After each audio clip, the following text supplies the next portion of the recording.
Hey there, hello and welcome to our brand new series How I Got the Job. In this series, we'll be featuring techies and their experience of cracking interviews in the most sought after tech company. So let's begin. Hey, how are you? I'm good, thank you. How about you? I'm also doing fine. Are you a techie? Yeah. Okay, so I have a set of questions for you. Are you up for them? Yeah, why not? So, which company do you work for? I work for Microsoft. Wow, how did you get this job? So it so happened that I also was a Microsoft certified trainer earlier, and because of that, I was acquainted with the Microsoft technologies. Oh, that's great. Can you recall one or two interesting or challenging questions asked during your interview? Yeah, certainly. Because I'm into AI services, the questions that were asked was around AI services, Azure AI. So one of the questions I was asked how we are going to call all the relevant packages, the libraries which we need to implement for running a Python code, for running an NLP tool. So another question was if I have a good understanding on what is an LLM or what is an RAG.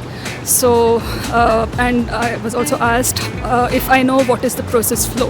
Yeah, so LLMs, Gen AI is pretty trending now, so maybe that's why. Okay, what skills did you prepare for? Do soft skills also matter?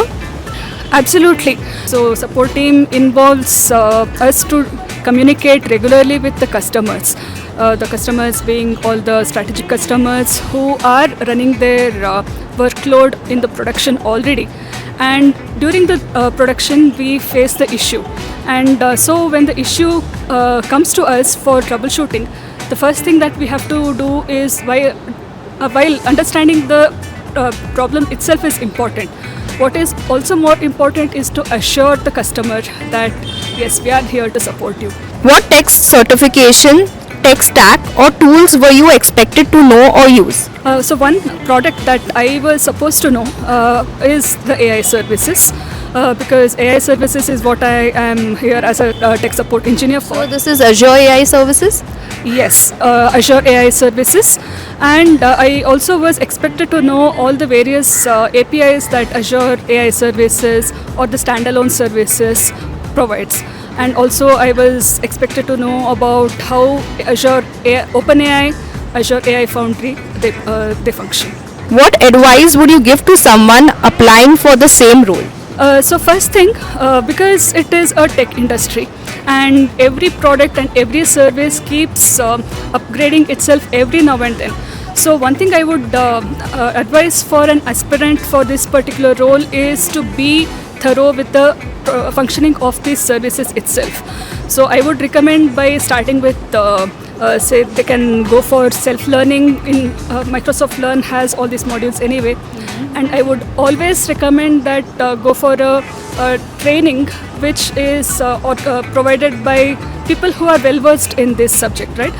Why? Because they know the in and out of how this service functions, and even in spite of learning everything on your own, you get a good understanding on how things actually work only when you are learning it from someone who is an expert. So learn from them, and there are labs, work on the hands-on, and keep repeating your labs, because every time you work on lab is something you will get a new exposure on okay, this product can have certain issues like this can function well if I can perform like this. So this kind of gives you an insight on how you have to actually work with the real-time scenarios. Thanks a lot. Well, that was a wrap on today's Tech Tale. If their stories inspired you or gave you that extra push, don't forget to hit that like button and share it with your fellow techies. Keep upskilling and dreaming big.